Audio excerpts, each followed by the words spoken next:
이곳에 나오신 모든 성도님들 다시 한번 예수 그리스도를 환영합니다. 오늘 하나님 말씀은 새롭게 변화받은 삶, 믿음의 사랑을 더하라 라는 제목으로 말씀을 전하도록 하겠습니다. 이번이 11번째네요. 새롭게 변화받은 삶, 예수님 안에서 저희가 변화를 받고 그랬을 때 삶의 모습이 어떠한가 그것을 저희가 계속해서 조명하고 있습니다. 오늘 하나님 말씀은 베드로후서 1장 7절과 요한일서 4장 10절의 말씀입니다. 같이 보도록 하겠습니다. 베드로후서 1장 7절 말씀 제가 받들어 읽도록 하겠습니다. 경건의 형제 우애를 형제 우애의 사랑을 더하라. 아멘. 요한일서 4장 10절 말씀입니다. 사랑은 여기 있으니 우리가 하나님을 사랑한 것이 아니요 하나님이 우리를 사랑하사 우리 죄를 속하기 위하여 화목제물로 그 아들을 보내셨습니다. 아멘. 하나님 말씀을 놓고 같이 기도하도록 하겠습니다. 하나님, 사랑이신 하나님, 사랑의 하나님, 지금도 우리에게 다가오시고 우리의 가슴을 두들기며 우리 삶 속에 들어오시는 하나님, 우리를 간섭하시며 인도하시며 섭리로 이끄시는 그 하나님, 사랑의 하나님, 이 하나님을 오늘 저희가 알기 원하옵나이다.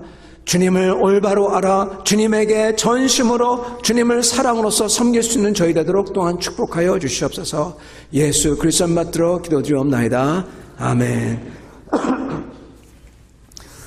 여러분, 오늘 말씀은 이제 계속 사도 베드로께서 믿음의 덕을 더하고 덕의 지식의 경건을 그렇게 쭉 하시면서 맨 끝 말씀입니다. 끝에는 사랑을 더하라 그렇게 말씀을 하십니다. 여러분, 당연히 사랑을 더해야 되겠죠. 근데 당연히 사랑을 더해야 될 텐데 예를 들어서 우리 이 성령의 열매 같은 경우를 보면은 성령의 열매는 사랑 하면서 사랑이 먼저 나옵니다. 당연히 사랑이 먼저 리스트에 나와야 되겠죠. 근데 여기에 보면은 더해야 하는 것, 우리 믿음에다가 더해야 되는 것 중에서 사랑이 맨 끄트머리에 나옵니다. 아무것도 아닌 것 같지만 왜 맨 끝에 나올까요? 성령의 은사 같은 경우는 사랑이 제일 중요하다고, 성령의 그 열매는 사랑이다, 나머지는 전부 다 사랑을 설명해주는 형용사입니다. 사랑이다. 근데 왜 여기는 사랑이 왜 맨 끝에 나올까요? 믿음에다가 더해야 되는 것 중에서. 그리고 어떻게 보면 당연한 것 같지만은 왜 꼭 사랑을 더해야만 할까요? 물론 사랑을 하면 좋죠. 근데 믿음만 있으면 구원받지 않나요? 누가 하는 말이, 목사님 그건 턱걸이입니다. 목사님께서 맨날 설교하듯이 그냥 믿음으로 그냥 구원받으면은 그거 참 창피한 구원 아닙니까? 면류관을 써야죠. 근데 어떤 분은 그렇게 말씀합니다. 목사님, 저 면류관 다 필요 없습니다. 난 구원만 받으면 돼요. 턱걸이만 해도 괜찮아요. 맨 나중에 가서 숨 꼴깍 넘어가기 전에 예수만 믿으면 되죠. 뭐라고 말을 못하겠어요. 네, 그건 사실인데 그러나 but 그러면은 그걸로 됐어요. 지금은 내가 할 게 너무 많습니다. 그분은 엔조이 할 게 너무 많아요. 여기도 가야 되고 저것도 해봐야 되고 친구들하고 좀 모여서 술도 마시고 놀아야 되고 할 게 너무 많습니다. 그래서 그분은 그렇게 얘기합니다. 이론적으로 그렇지 않습니까? 맞습니다. 그렇게 얘기를 합니다. 성도 여러분, 사랑을 꼭 더해야 될까요? 옵션일까요? 오직 믿음으로 구원받는 건 아닐까요? 두 번째 질문입니다. 세 번째 질문은, 하나님을 사랑한다면 어떤 모습이, 뭐가 하나님을 사랑하는 것일까요? 오늘 이것을 알아서 하나님의 사랑을 온전하게 깨닫고 그리고 이것을 행하는 여러분과 저 되기를 축원합니다. 성도 여러분, 드디어 예수님을 믿어서 변화된 삶의 그 끝에 왔습니다. 완성된 모습이 왔습니다. 완성된 모습이 어떤 모습이냐? 아가페 사랑이 충만한 사람. 그 사람이 구원받은 사람, 거듭난 사람, 변화받은 사람의 끝 모습이라는 것이에요. 아가페 사랑. 오늘 여기에 사랑을 더하라 그러는데 그 사랑이 보통 사랑이 아닙니다. 바로 그 전에는 형제 사랑, 필라델피아를 더하라 그러죠. 이번에는 아가페를 더하라 그렇게 말씀하시는 것입니다. 왜 이 아가페 사랑이 맨 끝에 나올까요? 여기서 사랑이 충만하다는 것은 사랑을 받는 동시에 지금 주고 있는 모습이에요. 사랑을 많이 받아서 어떻게 보면 포만감을 느끼듯이 너무나 사랑이 가득해가지고 와 너무 좋다, 꽉 찼어요, 배고프지가 않아요. 그래서 또한 동시에 사랑을 줍니다. 근데 사랑을 주면서 내가 사랑하니까 나도 사랑을 느껴요. 그래서 사랑이 더 많아지는 그러한 모습을 그리고 있습니다. 이러한 사랑을 하라, 그렇게 말씀합니다. 저희가 이러한 사랑의 충만함을 갖기 위해서는 사실은 여태까지 말씀해왔던 것들이 다 필요합니다. 무슨 말이냐? 그냥 아가페 사랑을 아가페 해야지 주는 사랑이지 하고 덜커덕 사랑이 안 된다는 얘기예요. 여러분 사랑을 해보신 적 있습니까?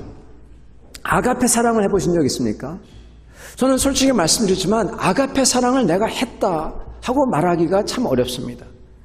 사랑을 여러 가지 많이 했습니다. 그죠? 형제 사랑, 어머니의 사랑, 자녀의 사랑, 그리고 부부의 사랑 많이 하지만 이 아가페 사랑은 저희가 했다고 감히 말할 수가 없는 것입니다. 아가페 사랑을 해야지 그래가지고 덜컥 되는 게 아니라는 것입니다. 이 아가페 사랑은 어떻게 보면은 이 모든 게 다 돼야지 이 아가페 사랑이 된다는 것입니다. 뭐가 돼야 되냐? 믿음의 덕의 지식을, 절제를, 인내를, 경건을, 형제 우애를, 이게 다 돼야지 사실 그 끝이 아가페라는 것이죠. 덕을 가져야 된다. 이게 어떻게 보면 시작입니다. 진짜 사랑이 있으려면 덕스러운 방법으로 해야 돼요. 여러분 맞지 않습니까? 덕스러운 방법으로 해야지 그게 사랑이지, 나를 짓밟고 지나가고 다른 사람을 짓밟으면 사랑이 아닙니다. 또한 그 사랑은 덕을 세워야 됩니다. 지식, 진짜 사랑은 올바른 지식이 있어야 됩니다. 사람들은 왜곡된 세상을 보는 그러한 지식, 그러한 눈과 마음이 있습니다. 시기나 피해의식이 있죠. 그러한 마음은 사랑을 할 수도 없고요. 만약에 사랑을 한다고 하더라도 그 사랑은 굉장히 파괴적입니다. 살리지 않아요. 죽이죠. 자칫 잘못하면 하나님을 섬기지 않고 자기를 섬기기가 쉽습니다. 우상 숭배가 되는 거죠. 그래서 하나님을 올바로 알고 그러한 지식, 주님을 두려워하면서 순종하는 그러한 마음이 있어야 사랑이 가능하다는 것이죠. 절제, 내 마음대로 하는 게 무슨 사랑입니까? 내 자신을 절제할 줄 알아야지 진짜 사랑을 할 수 있는 거죠. 인내, 고린도전서 13장은 사랑장이라고 하죠. 그 사랑장을 시작하는, 그 사랑장의 스타트를 끊는 단어가 뭡니까? 영어로는 long suffering, 그렇게 얘기합니다. 오랫동안 고난을 당하고, 그게 사랑이라고 얘기합니다. 인내, 그게 진짜 사랑인 거죠. 경건, 거룩, 진짜 사랑을 하려면 거룩을 지켜야지만 진짜 사랑이 돼요. 사랑한다고 거룩하지 않은 방법으로 막 할 때 반드시 그 후에는 죄가 도사리고 있고 거기에 사로잡히게 되죠. 진짜 사랑이 아닌 것입니다. 그리고 그 모든 것에 형제 우애, 진짜 아껴주고 용서해주고 서로 간의 허물을 덮어주고 서로를 기뻐해주는 그러한 형제 우애가 있어야지, 그래야지 비로소 이 아가페가, 하나님의 사랑이 갖춰진다는 것입니다. 그래서 이게 맨 끝에 나오는 것입니다.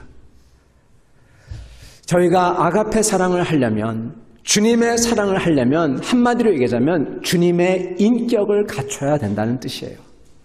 아가페는 주님의 사랑입니다. 그런 것을 하려면 주님의 인격을 닮아야 돼요. 그게 요구가 되는 것입니다. 미국에 존 맥아더 목사님이 계십니다. 유명한 목사님이죠. 그분이 교회론에 대해서 쓰신 책이 있어요. 거기에 보면은 그분도 여러 가지 쓰시는데 사랑을 맨 끝에 쓰세요. 맥아더 목사님께서는 이렇게 말씀합니다. 교회는 주님의 몸이다. 눈에 안 보이는 주님이, 그분의 몸이 눈에 보이는 교회라면 눈에 안 보이는 주님의 인격, 그리고 덕스러움, 이런 게 사실은 몸에 생기를 주는 그러한 몸의 장기와 같다, 생명과 같다, 그렇게 말씀합니다.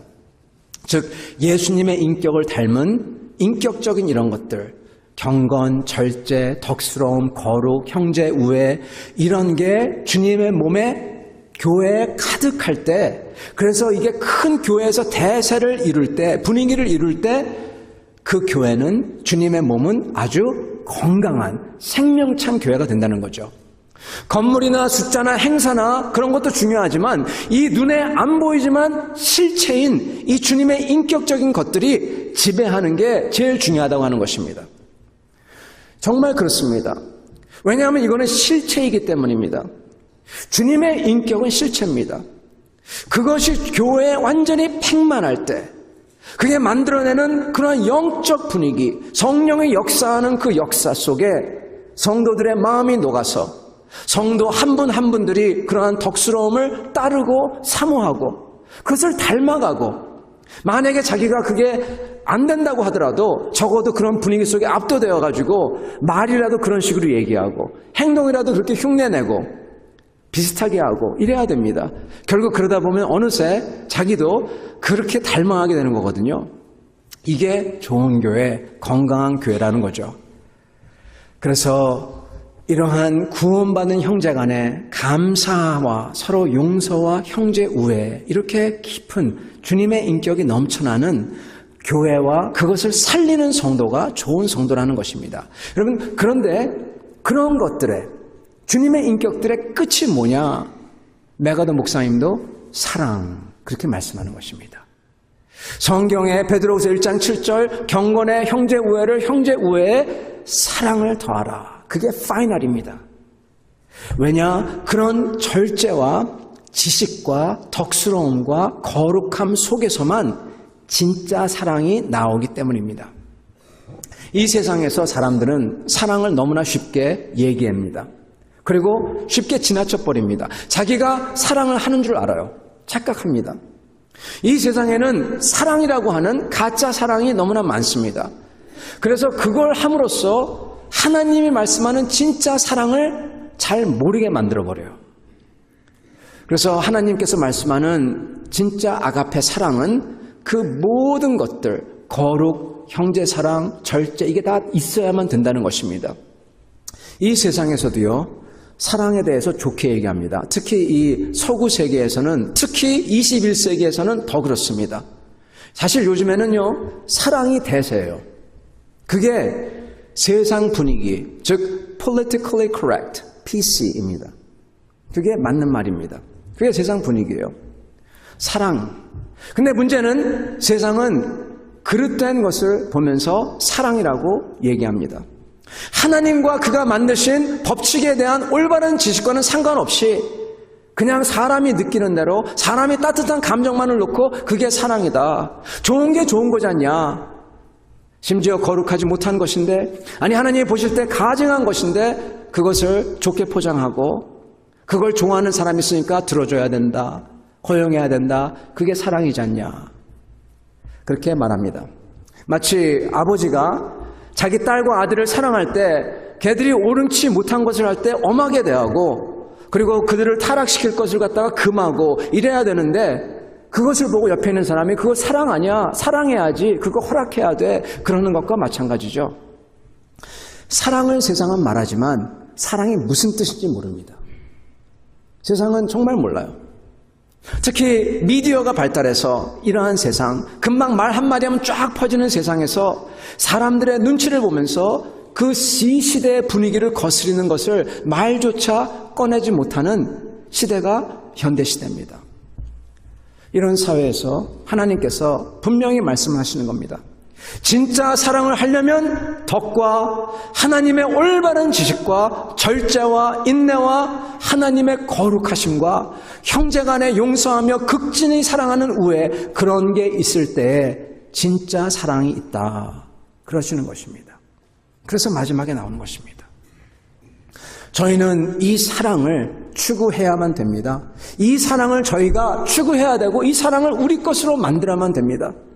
그게 믿음의 온전한 모습이에요. 여러분, 이것을 많은 사람들은 옵션으로 생각해요. 해도 되고 안 해도 되고 하는 것. 이거는 뭐 성자, 소위 성자들만 하는 거고 나 같은 사람은 믿기만 하면 되지, 그렇게 생각을 합니다. 성도 여러분, 과연 그럴까요? 이건 옵션일까요? 믿음은 정말 중요합니다. 근데 이 믿음의 표현은요, 사랑입니다. 주님을 사랑하는 사랑입니다. 믿음은 정말 중요합니다. 믿음이 모든 걸 시작합니다. 맞습니다. 눈에 안 보이지만 하나님이 살아계시다. 그거를 믿는다는 것. 그거 참 대단한 거죠. 더군다나 그 안 보이는 하나님에게 뜻이 있으시다. 그분이 절대 주권을 가지고 있다. 그렇게 생각하는 것은 더욱더 대단한 것이고요. 그 하나님이 어떠한 개인에게 그리고 나에게 약속을 줬다. 그렇게 생각하는 것은 이건 여러분 fantastic. 정말 놀라운 겁니다. 대단한 겁니다. 근데 거기에 그거를 그렇게 생각하고 그걸 동의하는 정도가 아니라 그 절대 주권을 가지셨다고 믿는 하나님에게 그리고 그분이 준 약속에게 나의 인생을 건다. 나의 인생을 맡긴다. 심지어 그것 때문에 눈에 보이는 이득마저도 포기하고 하나님의 뜻을 따른다. 그건 정말 대단한 겁니다. 엄청난 겁니다. 더욱이 그러면서 그 하나님께 평생 충성을 한다. 바뀌지 않고 충성을 한다. 이건 정말 위대한 것입니다. 아브라함이 이랬던 것이고요. 그리고 다니엘이 이랬던 것이고 아브라함과 같은 마음과 믿음을 가진 사람이 그랬습니다. 그래서 로마서에는 아브라함의 믿음을 가진 사람, 그러한 사람이 구원을 받는다는 겁니다. 아브라함의 믿음을 가진 사람이 우리라는 것입니다. 그래서 주님께서는 이걸 보고 의로 여기신다. 오직 믿음이 아무것도 아닌 것 같지만 너무나 대단한 거죠. 오직 믿음, 이걸 보시고 주께서 구원하시고 의로 여기신다는 것입니다. 이렇게 위대한 것이기 때문에. 그래서 믿음이라는 것은 정말로 위대한 것이고 큰 결단이고 변하면서 우리 안에 하시는 하나님의 역사입니다. 근데 그 일은 사람 마음속에 일어나는 거기 때문에 겉으로 알 길이 없습니다. 알 수가 없어요. 겉으로 보기에 속하고 완전히 다를 수도 있어요. 알 수가 없는 것입니다. 사실 많은 경우에는 자기 자신도 잘 모릅니다. 물론 알긴 알죠. 그런데 그게 진짜 순금 같으냐 아니면 불순물이 맞냐, 이건 자기 자신도 정확히 몰라요. 이건 어떻게 알게 되냐면요, 여러분 순금을 테스트하죠. 어떻게 테스트합니까? 크루시블, 이 끓는 용광로 이런 데다가 집어넣죠. 그래서 불순물을 다 태워버리고 순금으로 만들죠. 여러분, 시험과 어려움을 하나님께서 허락하실 때 그 가운데서 결단을 할 때 그때 이게 진짜인지 아닌지, 그리고 그걸 통해서 불순물이 다 태워지고 정말로 순금이 더 되어서 나오는 그러한 역사가 있는 거죠. 믿음이 크는 거죠. 그래서 여러분, 믿고 힘들고 어려운 일이 있을 때 우리 성도분들께서는 주님께 더욱더 나아가 여쭙고 주님의 살아계신 인도하심을 믿고 주님을 말씀을 따라하시는 여러분과 저 되기를 축원합니다. 여러분, 근데 어려운 일이 닥치지 않더라도 우리의 믿음을 알 수 있는 방법이 있어요. 요즘 말로는 그 비파괴 테스트라고 하죠. 부수지 않고도 알 수 있다는 비파괴 테스트, 그런 게 있습니다. 그게 뭘까요? 믿음은 사람의 중심에서 일어나는데 그게 겉으로 표현되는 게 있습니다. 그것만 딱 보면 알아요. 마치 리트머스 테스트처럼 그것만 딱 담그면 알아요. 믿음이 어떻게 되는지. 그건 바로 주님을 사랑하는 사랑입니다. 주님을 얼마나 사랑하는지 보면은, 그 사랑의 표현을 보면은 그 사람의 믿음이 순금이냐 아니냐 딱 드러난다는 겁니다. 믿음이 겉으로 나타나는 게 뭐냐? 사랑입니다. 그 사람의 사랑의 표현이 그 사람의 믿음인 것입니다. 믿음과 사랑은 같이 가는 것입니다. 그렇기 때문에 우리 주님께서는 하나님을 사랑하는 이 사랑이 옵션이 아니라고 분명히 밝히십니다. 여러분, 사랑이 없으면요 아예 구원을 받지 못합니다. 이 어디 써 있냐? 마태복음 7장 16절에 이렇게 말씀합니다. 그들의 열매로 그들을 알지니, 가시나무에서 포도를, 포도나무에서 무화과를 따겠느냐, 이렇게 말씀하세요. 엉겅퀴에서 무화과를 따겠느냐, 이렇게 말씀하십니다. 그들의 열매로 그들을 알지니. 여러분, 하나님의 열매가 뭡니까? 갈라디아서 5장 22절 오직 성령의 열매는 하나님의 열매는 오직 사랑과 많은 신학자들은 그 뒤에 나오는 희락과 화평과 오래 참음 이것은 전부 다 사랑을 설명해주는 단어라고 합니다. 오직 성령의 열매는 뭐냐? 하나님의 사랑, 아가페라는 거예요. 그게 있어야만 된다는 겁니다. 그게 열매라는 겁니다. 그거 보고 이 사람은 구원받은 사람인지 아닌지 딱 안다는 것입니다. 말할 필요가 없다는 것입니다. 진짜 믿음이 있는 사람에게는 그러므로 하나님을 사랑하는 그 사랑의 증거가 반드시 나타납니다. 여러분, 그렇다면 어떤 게 하나님을 사랑하는 증거일까요? 바꿔 얘기하면은 내가 뭘 해야지 하나님을 사랑하는 게 될까요? 바꿔서 얘기하면요. 정말 주님을 믿으면은 그 열매가 내 안에 있다면 사랑이 나올 텐데 뭐가 그 열매, 눈에 보이는 것일까요? 성도 여러분, 사실 이것은 너무나 많습니다. 한마디로 얘기하기 어렵습니다.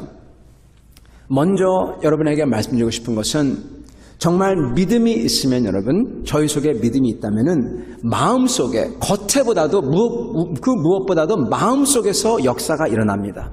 마음속에 변화가 있어요. 정말 하나님의 그 사랑을 알아 하나님을 믿을 때는요, 먼저 깨달음이 있습니다. 하나님의 사랑을 깨닫게. 이 얘기는 뭘 알았다, 깨닫다 그게 아니라 정말 하나님이 나를 얼마나 사랑하시는 줄 깊이 느껴서 제가 감사와 감격으로 주님 앞에 나간다는 것입니다. 그 사랑의 은혜의 체험이 있어요. 그렇기 때문에 일어나는 게 있는데 사람들이 잘 모를 수도 있습니다. 근데 또 알아요. 뭐냐? 회개가 일어나요. 감사가 일어나요. 감격이 있습니다. 그러므로 찬양이 있습니다.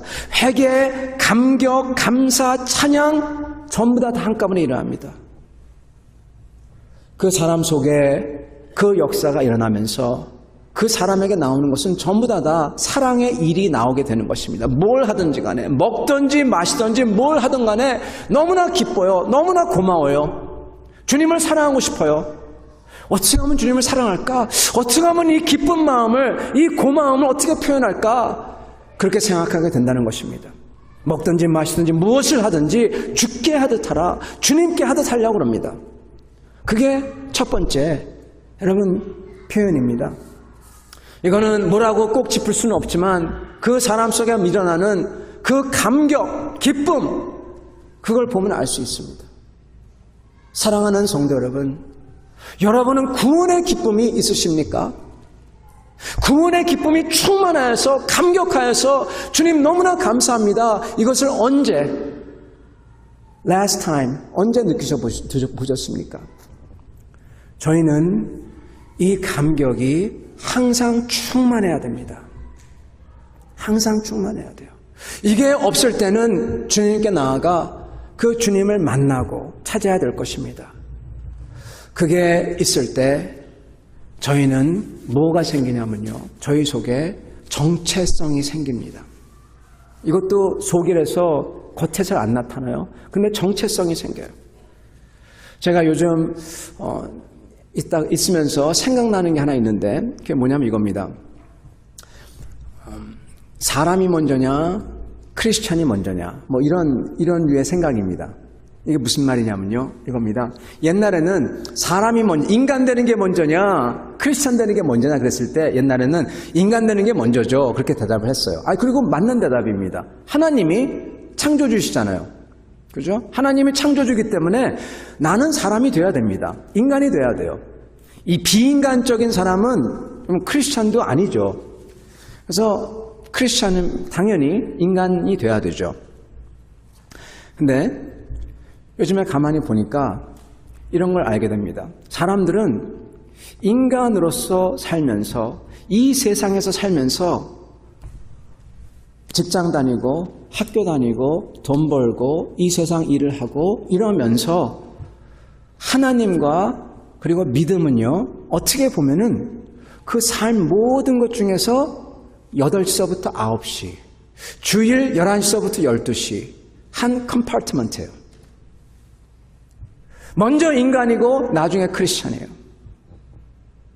근데 이게 대단히 잘못됐다는 겁니다. 왜냐하면은 실체는 저희가 가진 것, 저희가 가진 지위, 돈 버는 것 뭐든 간에 그거는 잠시입니다. 진짜 실체는 주님을 만나는 거예요. 내 영혼은 실체입니다. 뭐 데카르트까지 갈 필요는 없지만은 내가 생각한다, 고로 나는 존재한다 그랬죠. 여러분, 나는 실체입니다. 내 영혼은 실체예요. 하나님도 실체입니다. 그리고 사실은, 팩트는 그분을 언젠가 다 만난다는 것입니다. 그렇게 놓고 볼 때는 저희는 하나님이 크리스찬이 먼저여야 돼요. 크리스찬이면서 일을 해야 되고 그리고 돈을 벌어야 되고 살아야 되는 것입니다. 우리는 이걸 거꾸로 놔요. 돈 벌고 일하면서 직장인으로 살면서 크리스찬이에요. 이게 아니라는 것입니다.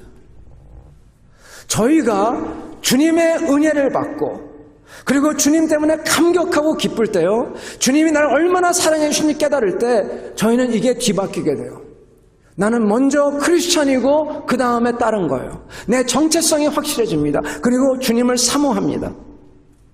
앞으로 오실 주님, 앞으로 이 세상에 오셔서 세상을 심판하시고 영원히 내가 같이 있을 그 주님을 사모하게 됩니다. 참으로 안타까운 것은 이러한 역사는 주로 어디에 많이 있냐면 주로 어려운 나라, 가난한 나라, 그러한 시절에 많이 일어납니다. 어렵기 때문에 주님을 사모하는 거예요. 현실이 어려우니까. 어떻게 보면 그게 복이죠. 많은 경우에 잘 사는 나라, 누가 그럽니다. 국민소득이 1만 불을 넘어가 버리면은 신앙이 쇠퇴된다고. 교회가 쇠퇴한다고. 많이 있는 사람들은 이러한 사모함이 사그러듭니다.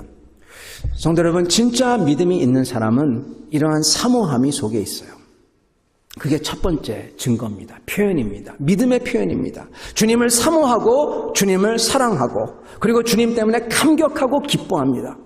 그렇게 감격과 기쁨을 회복하는 여러분과 저에게 축원합니다. 그러면 두 번째는 표현하는 것은요. 두 번째는 저희도 주님을 뜨겁게 사랑하는 것입니다. 뭐든지 간에 뜨겁게 사랑하는 겁니다. 뭘 하든 간에 뭔가를 하는 것입니다. 이 주님께서는 저희를 위해서 그냥 사랑하고 그게 아니라 저희를 위해서 죽으셨어요. 죄인, 욕하고 그리고 모욕하는 사람을 위해서 자기가 죽어줬습니다. 그러면 이게 십자가의 사랑, 아가페의 사랑인 것입니다. 찬송가 303장 우리가 오늘 찬양했죠. 날 위하여 십자가에 중한고통 받으사 대신 죽은 주 예수의 사랑하신 은혜요. 보배로운 피를 흘려 영영 죽을 죄에서 구속함을 받은 우리 어찌 찬양 안 할까. 날 위해서 십자가에서 중한고통 받으사 대신 죽으신 그 주님, 그분을 뜨겁게 사랑하는 것입니다. 진짜 믿는 사람들은 하나님을 뜨겁게 사랑하기 때문에 하나님을 따라 사는 것도 적당히 하지 않습니다. 여러분 맞습니다. 적당히 하는 거 좋습니다. 모든 걸 다 적당히 해야 됩니다. 그러나 하나님을 사랑하는 것만큼은 적당히 하면 안 됩니다.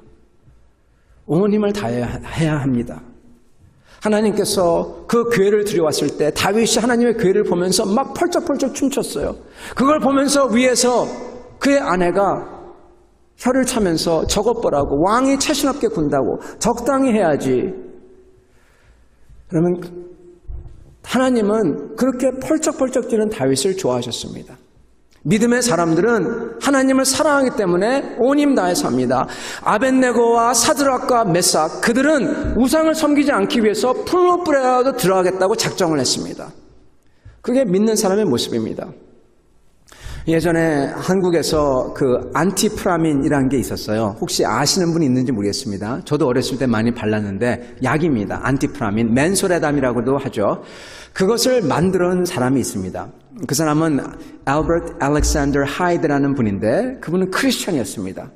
그가 경제공황 시절에 10만 달러의 빚을 져서 망했는데 그가 빚을 그렇게 진 다음에 새롭게 결심하고 시작한 게 있었습니다.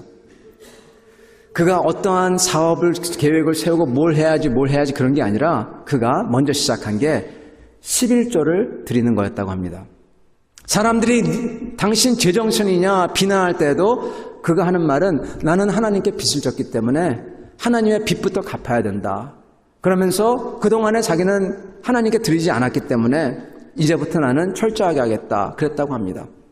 그는 사람들의 말에도 흔들리지 않고 계속했고 멋지게 제기했고 나중에는 10에 2, 3, 4 나중에는 10에 9 다 드리는 그러한 믿음의 삶을 살았다고 합니다.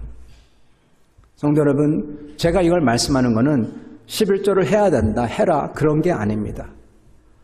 제가 말씀드리는 것은 이것은 세상 사람이 상상할 수 없는 일이에요. 근데 합니다. 왜요? 하나님을 사랑하기 때문에. 믿음이 없이는 일어날 수 없는 일이라는 것입니다. 믿음이 없는 사람들은요, 이런 이야기 해도 화냅니다. 하나님을 사랑하는 마음이 없기 때문에 그렇습니다. 그러나 하나님을 사랑하는 사람은 꼭 이게 아니더라도 어떻게든 간에 하나님을 사랑하려고, 그것을 표현하려고 노력합니다. 하나님을 사랑해야 됩니다. 그게 표현돼야 됩니다. 뭘 하든지 간에. 그게 믿음을 가진 사람의 여러분 표현입니다. 예전에 일제강점기 시대 때 일본에서 신사참배를 나중에 강요를 했죠. 많은 한국 크리스천들은 굉장히 사실 일본에는 기독교가 우리보다도 훨씬 이전에 들어왔습니다. 일본 기독교를 보고 우리나라를 보면서 많은 크리스천들은 굉장히 자부합니다. 와, 우리나라는 정말 믿음을 지켜냈기 때문에 이렇게 교회가 융숭해지고 그리고 부흥이 됐다. 그렇게 얘기를 합니다. 근데 여러분, 1938년도 장로교 전국 대표들이 모여서 총회를 했는데요. 그 자리에서 신사참배를 하기로 결의했습니다. 그리고 거기서 했습니다. 이게 한국 역사에 기록되어 있습니다. 저희가 잘한 것, 다른 사람보다 나은 것 하나도 없습니다. 주기철 목사님 같이 고문을 당하면서도 끝까지 신사참배를 하지 않으신 분도 계시지만 대부분의 목사님, 장로님들은 다 신사참배를 했습니다. 예배당에 신사를 차려놓고 거기에 절하고 하나님께 예배하는 모습. 여러분, 이건 말이 안 되죠. 그건 교회가 아닙니다. 믿음의 사람들은 거기를 떠나거나 아니면 주기철 목사님처럼 여러분 죽어야 돼요. 죽으면 죽어야 돼요. 성도 여러분, 믿음을 가진 사람들은 하나님을 사랑합니다. 하나님에게 어떻게든 간에 자기를 그 사랑하는 것들을 표현하려고 하는 것입니다. 그게 물질로든 그게 내 목숨이든 그게 감사든 찬양이든 말이든 뭐든 간에 그게 있어야 된다는 겁니다. 저희는 이렇게 사랑할 수 있는 것은 특별한 사람만, 주기철 목사님 같은 사람만 할 수 있다. 그렇지 않습니다. 하나님의 사랑을 저희가 받아 그것을 누리기만 하면 저희는 다 그러한 사랑을 할 수가 있습니다. 하나님의 사랑을 할 수 있는 비결은 딱 하나입니다. 하나님의 사랑을 받아 누리는 것입니다. 그러면 할 수가 있어요. 은혜 받으면 할 수가 있는 것입니다. 그렇기 때문에 저희에게 이 신자에게 가장 중요한 것은 은혜 받는 거예요. 요한복음 3장 16절에 보면은 주님께서는 하나님이 세상을 이처럼 사랑하사 독생자를 주셨으니 이는 그를 믿는 자마다 멸망치 않고 영생을 얻게 하려 하심이라. 그렇게 말씀하십니다. 하나님의 사랑을 깨달을 때 하나님을 사랑할 수 있게 됩니다. 하나님 우리를 구원해 주기 위해서 자기의 독생자를 보내주셨고 그리고 십자가에 못 박혀서 정말 그 고통을 다 당하시고 치욕을 당하시고 가시면류관 그 조롱하는 것을 다 쓰시고 치욕을 당하시고 죽으심으로써 저희의 죄를 다 대속하셨습니다. 거기까지 나를 사랑하십니다. 그게 아가페 사랑입니다. 내가 아직도 죄인 되었을 때 로마서에서 나오는 것처럼 우리가 아직 죄인 되었을 때 하나님이 우리를 사랑하사 뉘우치지 않았어요. 죄송합니다 얘기도 안 했어요. 기색도 없어요. 근데 하나님이 그렇게 사랑했다는 겁니다. 그것을 알기 때문에 저희는 주님을 사랑하는 겁니다. 죽어 마땅한 죄인을 위해서 대신 죽어주셨던 하나님을 사랑을 아는 사람은 하나님을 사랑하게 되는 겁니다. 그래서 성도 여러분, 저희는 하나님을 사랑해 뭐든 간에 그 표현을 해야 될 것입니다. 그리고 끝으로는 주님을 사랑한다는 것은요, 주님의 계명을 지키는 겁니다. 그게 주님을 사랑하는 방법입니다. 정말 큰 믿음의 사람들은 하나님을 그만큼 사랑하기 때문에 목숨 걸고 하나님의 계명을 지킵니다. 아까 말씀드린 것처럼 신사참배 목숨 걸고 안 하죠. 요한일서 5장 3절에 이렇게 나옵니다. 하나님을 사랑하는 것은 이것이니 우리가 그의 계명들을 지키는 것이라. 아멘. 하나님을 사랑하는 것은 뭐라고요? 주님의 계명들을 지키는 거다. 주님의 계명 중에서 제일 큰 계명, 이걸 지키면 다 지키는 계명이 뭐라고요, 여러분? 하나님을 힘과 마음과 정성과 의지를 다하여 사랑하고 우리의 이웃을 내 몸같이 사랑하는 거다. 그게 계명의 제일 큰 것입니다. 성령으로 거듭난 사람들은 주님을 사랑하기 때문에 주님의 계명을 지키는 게 기쁩니다. 그러면서 주님을 사랑하면서 또한 동시에 어떻게든 형제를 사랑하려고 하는 것입니다. 그가 정말로 주님을 믿는 사람인 것입니다. 그게 주님을 믿는 증거인 것입니다. 사랑하는 성도 여러분, 믿음으로 구원받은 사람에게는요, 증거가 있습니다. 그 마음속에 구원의 기쁨이 있고 항상 주님이 계세요. 주님을 사모합니다. 그러한 여러분과 저 되시기를 축원합니다. 성도 여러분, 사랑이 중요합니다. 사랑이 중요합니다. 믿음 중요합니다. 그러나 사랑 중요합니다. 성경에서는 믿음, 소망, 사랑 중에 제1이 사랑이라. 예, 잘하시네요. 아멘. 사랑이라 그렇게 말씀하세요. 왜 그럴까요? 천국 가기 전에는요, 저희는 믿음이 필요합니다. 믿어야 돼요. 눈에 안 보이니까 믿어야죠. 저는 소망이 필요합니다. 소망이 있어야지, 주님을 만날 소망, 영광의 소망이 있어야지 저희가 이 세상을 이기고 살아갈 수가 있습니다. 근데요, 천국에 가면요, 믿음 필요 없습니다. 눈에 보이니까 다 그대로 계시거든요. 소망 필요 없습니다. 이미 다 이루어졌어요. 소망이 드디어 실체가 돼서 우리 눈에 다가오는 겁니다. 근데 천국 가서 뭐가 필요하냐? 사랑이 필요합니다. 사랑은 여기서도 천국 가서도 필요합니다. 아니, 천국 가서는 더 필요해요. 왜 그런 줄 아시죠? 왜냐? 하나님은 사랑이세요. 그죠? 하나님은 사랑이시라. 그래서 사랑을 가지지 않으면 하나님과는 질이 다른 사람이에요. 하나님은 사랑인데 나는 사랑이 없어. 안 맞는 거예요. 천국은 사랑의 자리인데 사랑이 없으면은 천국 가도 나는 불편한 겁니다. 예전처럼 그렇게 죄를 해야지 편하죠. 하나님은 그래서 그런 분들은 그들이 편한 대로 가시게 해주는 겁니다. 죄송합니다. 그게 지옥이죠. 하나님과 맞는 사람, 천국과 맞는 사람, 하나님과 질이 같은 사람, 사랑의 사람입니다. 그래서 사랑이 그렇게 중요한 것입니다. 성도 여러분, 주님께서 주신 이 삶은 사실은 사랑하는 법을 배우기 위해서 허락된 짧은 순간이라고 아베르 피에르라는 분이 말씀하셨어요. 사랑하는 것을 배우라고 주신 시간이라는 것입니다. 우리 주님은 사랑이십니다. 우리 주님은 이 아가페 사랑을 이루시기를 원하십니다. 사랑하는 성도 여러분, 저희가 참으로 거듭나 변화된 삶을 살고 있다면 주님의 그 모든 것, 거룩하심과 형제 사랑과 그리고 절제와 인내와 이 모든 것을 쫓으시고 그리고 거기에 하나님의 사랑을 더하시기 바랍니다. 주님을 사랑하려고 그것을 어떻게든 표현하려고 노력하시고 마음속에서 그 주님의 구원의 기쁨을 다시 회복하시고 주님께 감사와 기쁨으로써 나아가시기 바랍니다. 그런 성도들에게 주님의 큰 은혜 있을 줄 믿습니다. 아멘. 같이 기도하겠습니다.